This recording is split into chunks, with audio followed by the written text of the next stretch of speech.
तड़ी खानवा से पियवा झूमत आवेला।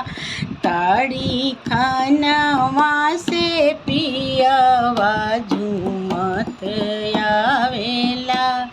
बरजुना ये सासू अपनी बेटौआ मोरा चढ़ल जवनिया बर्बाद कइले बा। मोरा चढ़ल जवनिया बर्बाद कइले।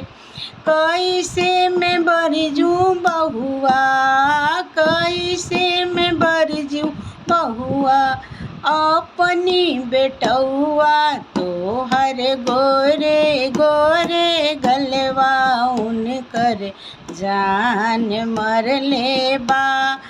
तड़ी खानवा से पियवा झूमत आवेला।